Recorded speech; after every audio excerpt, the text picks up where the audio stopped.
ചിന്താവിഷയുടെ പുതിയൊരു അധ്യായത്തിലേക്ക് എല്ലാ മാന്യ പ്രേക്ഷകർക്കും സ്വാഗതം.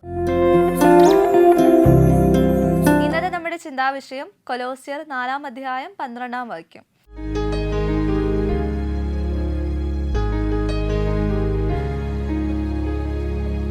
നിരന്തരം പ്രാർത്ഥിക്കുവിൻ, സ്തോത്രങ്ങളോടെ അതിൽ ജാഗരിക്കുവിൻ.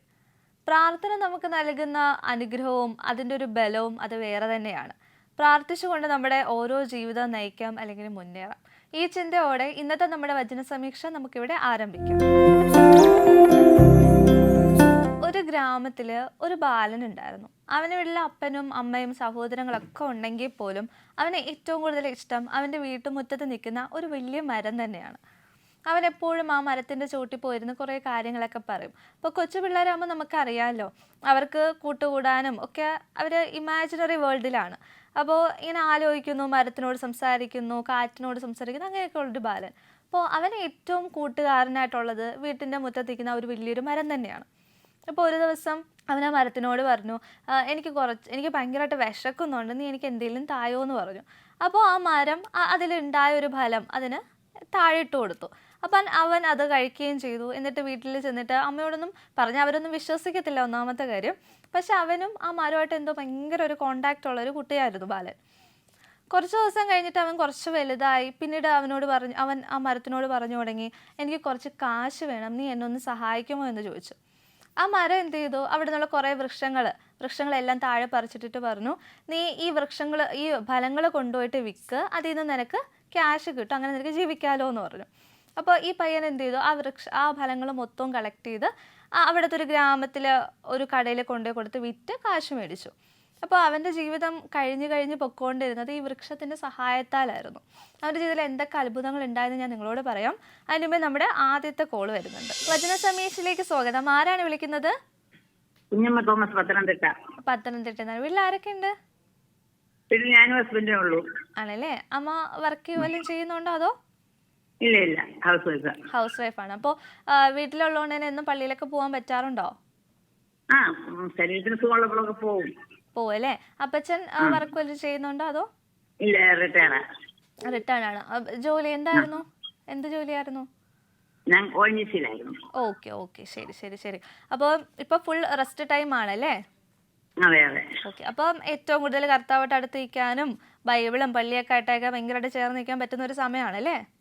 അതെ. ഓക്കെ. അപ്പോൾ നമുക്ക് കൂടുതൽ വിശേഷത്തിലോട്ട് കടക്കാം. അതിനു മുമ്പേ നമുക്ക് നമ്മുടെ ഒരു ആദ്യത്തെ ചോദ്യത്തിന് ശേഷം. ഓക്കെ. അപ്പോൾ നമ്മുടെ ആദ്യത്തെ ചോദ്യം, ഇസ്രായേലിന് നേരെ ഒരു കയ്യേറ്റം നടത്തുവാൻ യഹോവ ഗോഗിനെ അനുവദിച്ചത് എന്തുകൊണ്ടാണ്?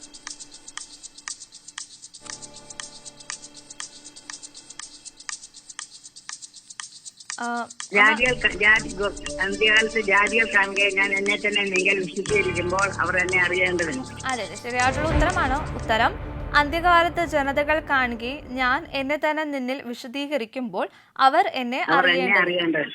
അതെ, ശരിയായിട്ടുള്ള ഉത്തരമാണ്. അപ്പോൾ എന്നും പള്ളിയിലൊന്നും പോകാൻ പറ്റിയില്ലെങ്കിലും വല്ലപ്പോഴൊക്കെ പോവാറില്ലേ?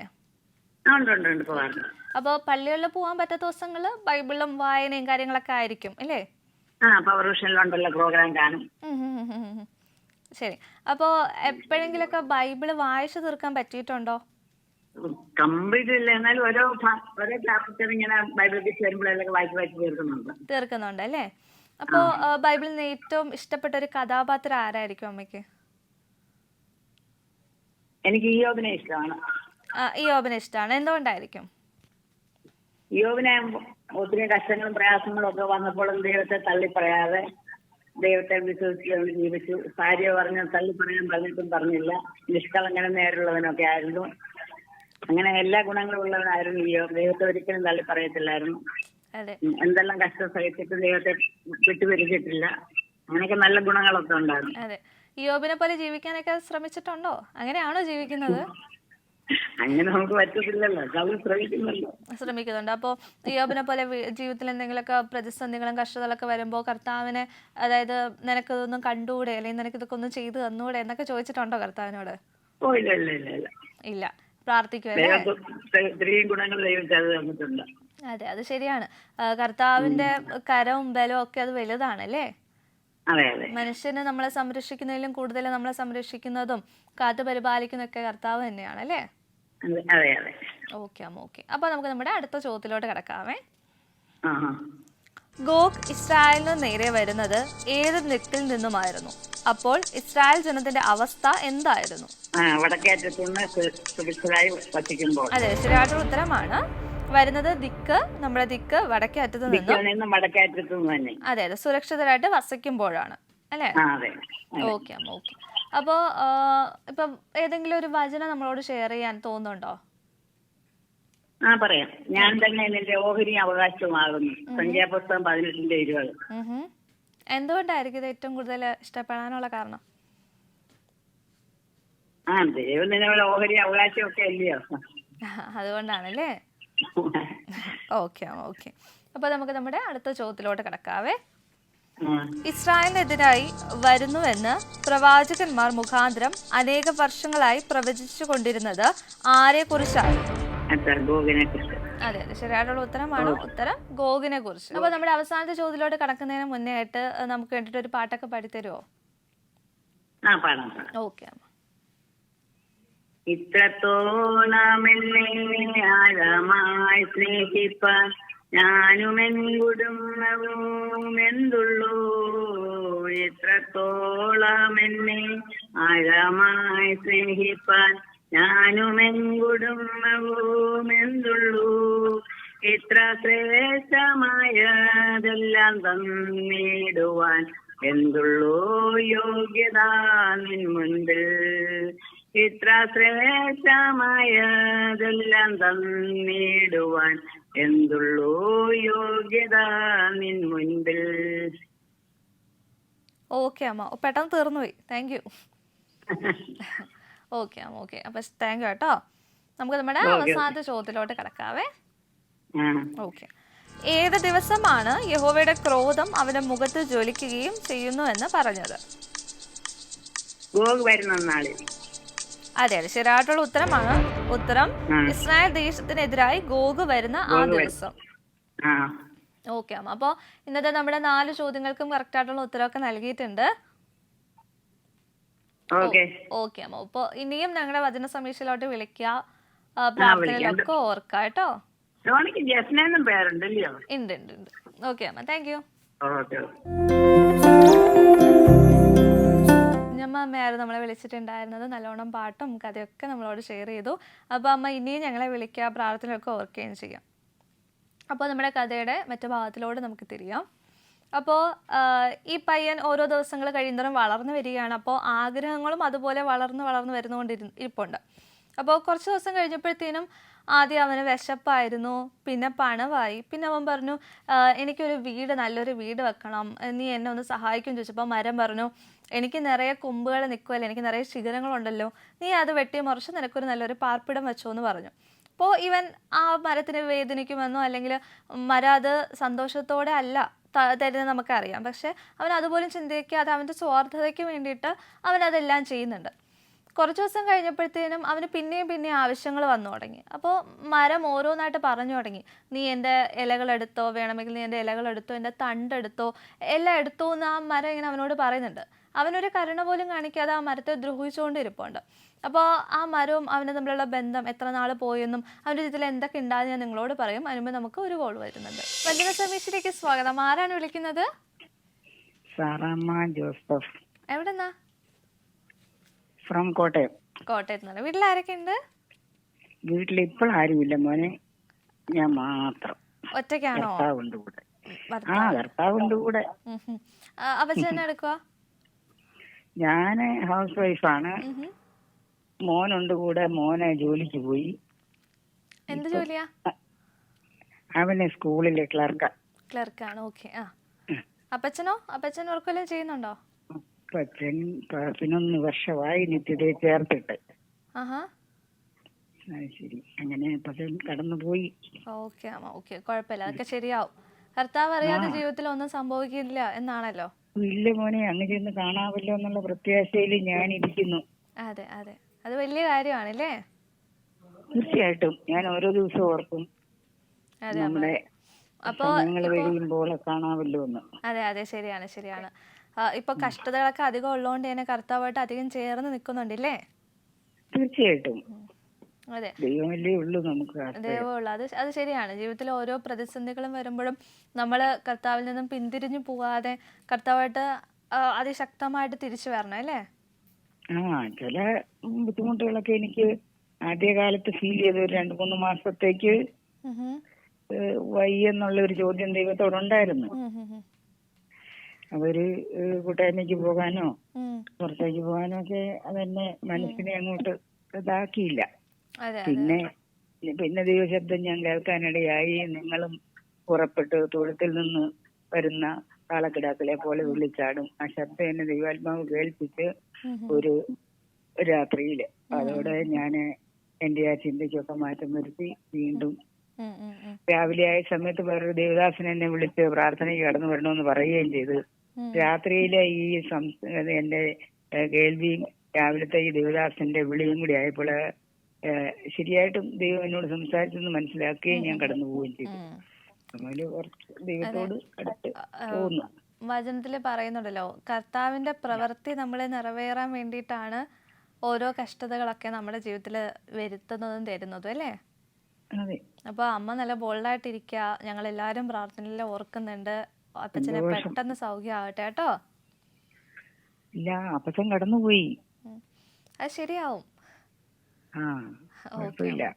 ഓക്കെ.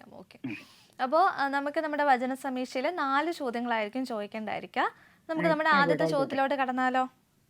ആയിക്കോട്ടെ മോനെ. ഓക്കെ. ആ ദിവസം യഹോവ അവന്റെ തീക്ഷ്ണതയിലും കോപാഗ്നിയിലും അരുളി ചെയ്തിരുന്നത് എന്തായിരുന്നു? ഇസ്രായേൽ ദേശത്ത് ഒരു വലിയ ഭൂകമ്പം ഉണ്ടാകും. അതെ, ശരിയായിട്ടുള്ള ഉത്തരമാണ്. ഉത്തരം, ഇസ്രായേൽ ദേശത്ത് ഒരു വലിയ ഭൂകമ്പം ഉണ്ടാകും. ഓക്കെ അമ്മ.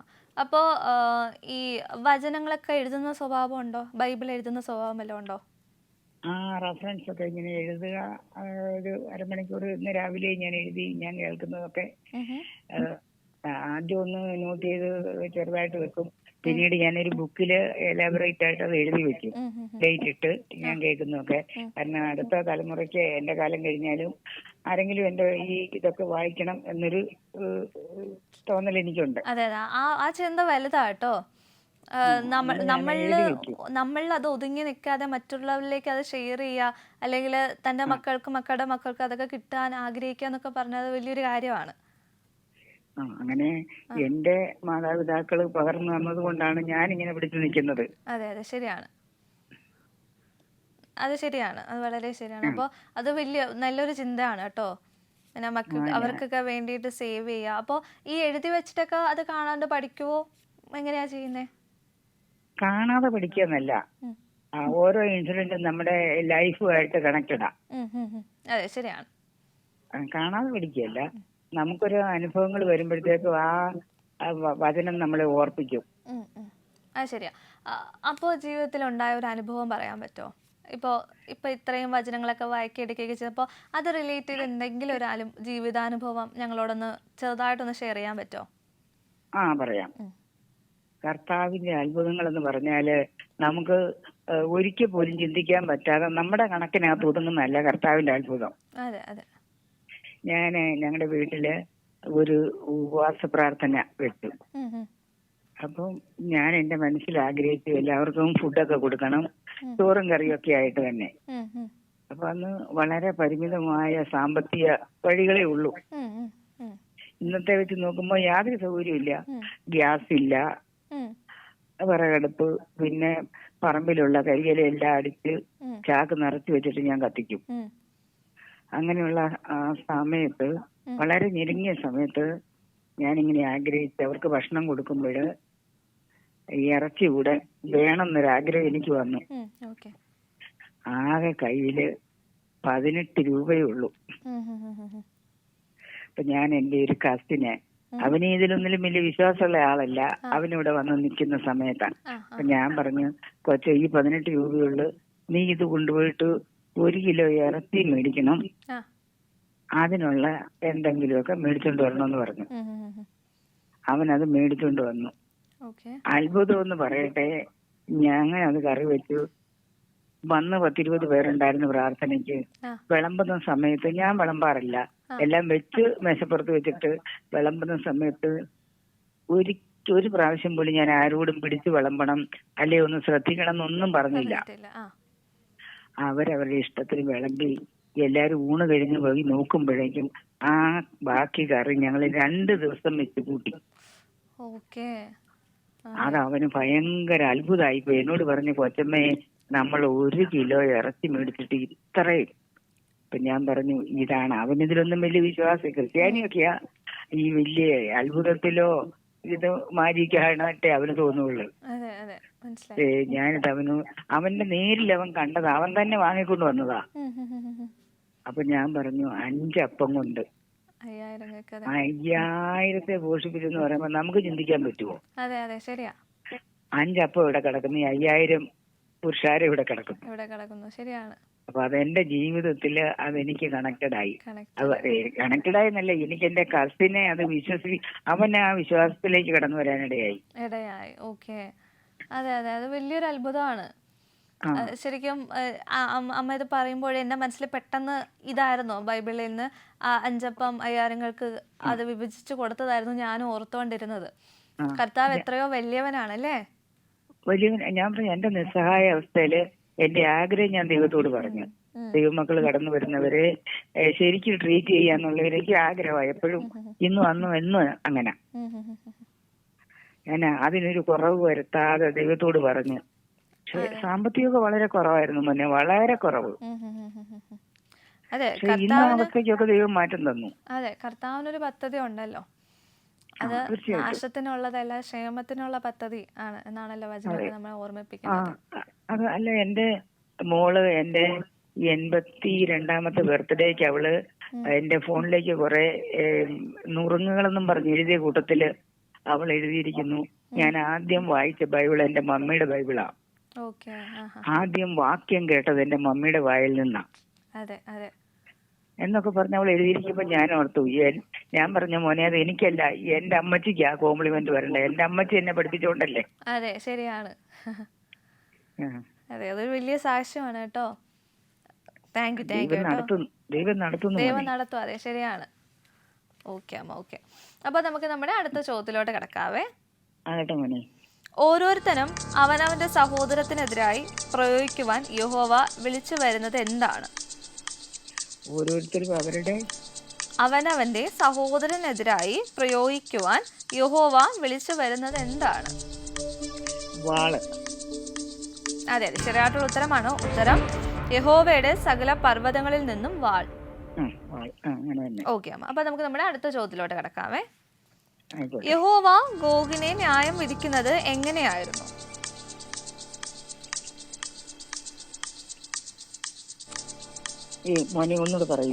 യഹോവ ഗോഗിനെ ന്യായം വിധിക്കുന്നത് എങ്ങനെയായിരുന്നു? മഹാമാരി കൊണ്ടും രക്തം കൊണ്ടും അവനെ ന്യായം വിധിക്കും. അതെ, ശരിയായിട്ടുള്ള ഉത്തരമാണ്. ഉത്തരം പകർച്ചവ്യാധി കൊണ്ടും രക്തം കൊണ്ടും. അപ്പൊ അമ്മ, നമ്മുടെ അവസാനത്തെ ചോദ്യത്തിലോട്ട് കിടക്കുന്നതിന് മുന്നേട്ട് നമുക്കൊരു പാട്ട് പാടാം.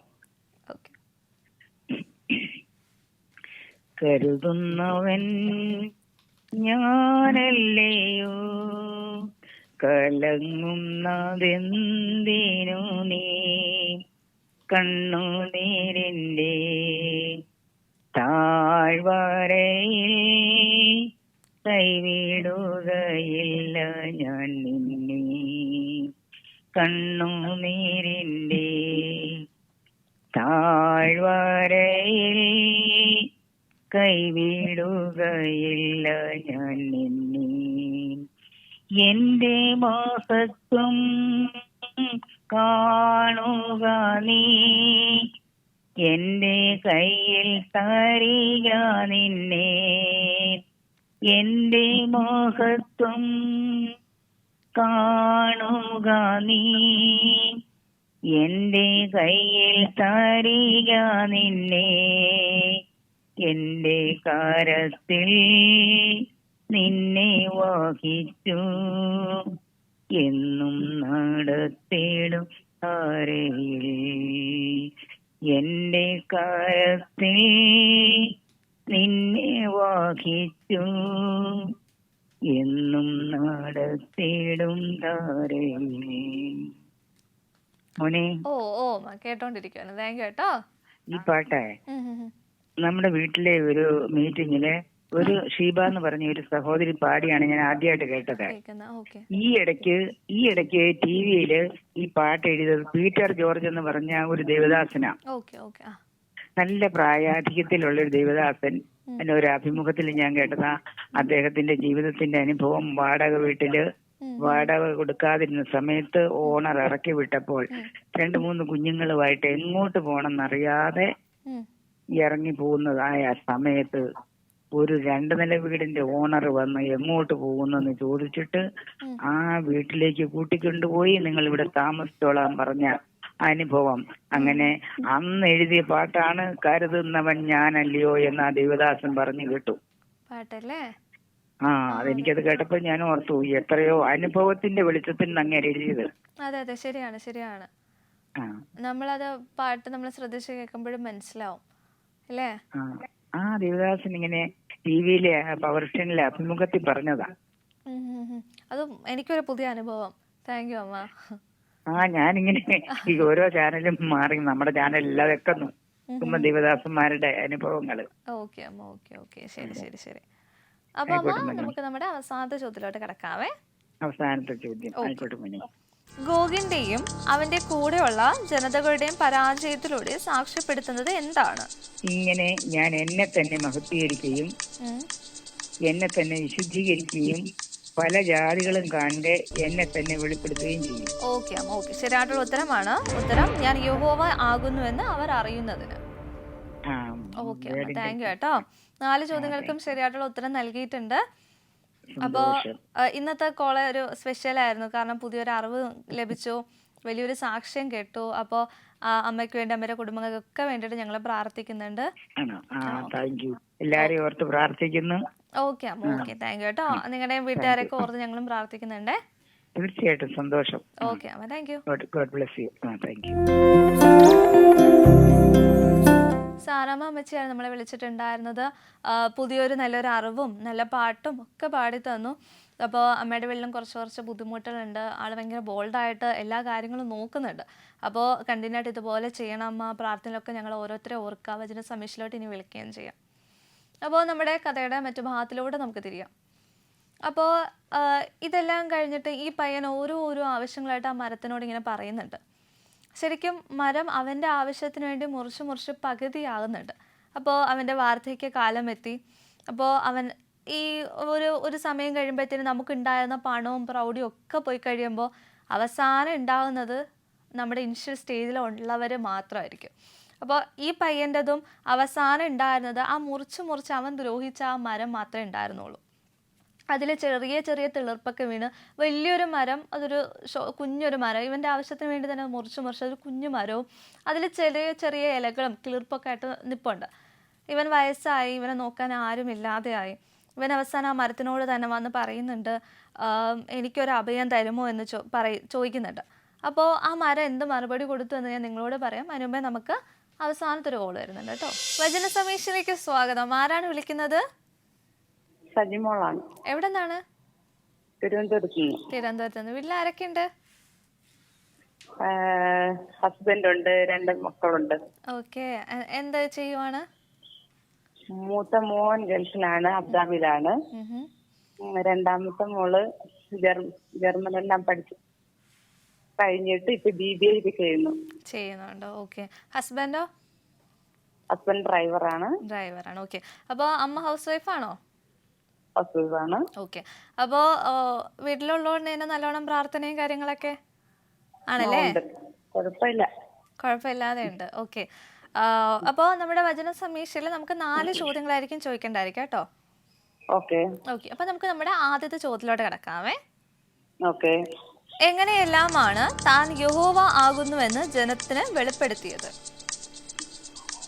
യഹോവ തന്നെ മഹത്വീകരിക്കുകയും വിശുദ്ധീകരിക്കുകയും സ്വയം വെളിപ്പെടുത്തുകയും ചെയ്തു. അതെ, ശരിയായിട്ടുള്ള ഉത്തരമാണ്. ഉത്തരം യഹോവ തന്നെ മഹത്വീകരിക്കുകയും വിശുദ്ധീകരിക്കുകയും സ്വയം വെളിപ്പെടുത്തുകയും ചെയ്തു. ബൈബിൾ എപ്പോഴെങ്കിലൊക്കെ വായിച്ചു തീർക്കാൻ പറ്റിയിട്ടുണ്ടോ? ബൈബിൾ മൊത്തം വായിച്ചു തീർക്കാൻ പറ്റിയിട്ടില്ല. ഉം.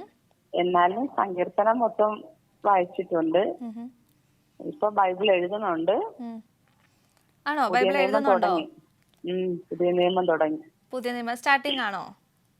സ്റ്റാർട്ടിങ്. ഓക്കെ, അപ്പോൾ മുടക്കൊന്നും വരാതെ അത് എഴുതി തീർക്കാൻ പറ്റട്ടെ കേട്ടോ. ഓക്കെ ഓക്കെ, അപ്പോൾ നമുക്ക് നമ്മുടെ അടുത്ത ചോദ്യത്തിലോട്ട് കിടക്കാവേ. ഓക്കെ.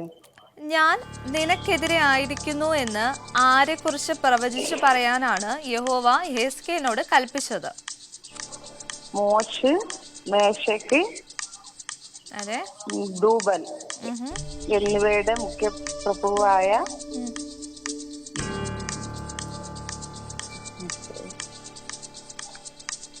ആരായിരുന്നു മുഖ്യപ്രഭുവായ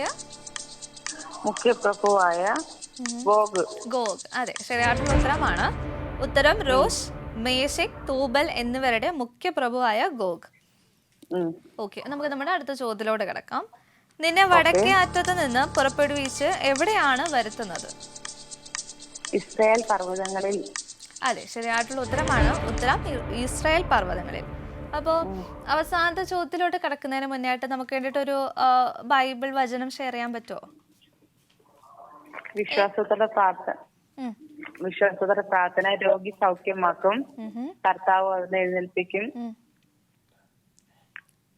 ഇതാണ് അവനെന്തെങ്കിലും തെറ്റ് ചെയ്തിട്ടുണ്ടെങ്കിൽ അത് മാപ്പ് കൊടുക്കും. യാക്കോബ് 5:15. ഓക്കെ ഓക്കെ, നല്ലൊരു വചനാണ് അല്ലേ. അപ്പൊ അതെപ്പോഴും നമ്മൾ വായിക്കുകയും ചെയ്യാറുണ്ട് അല്ലേ?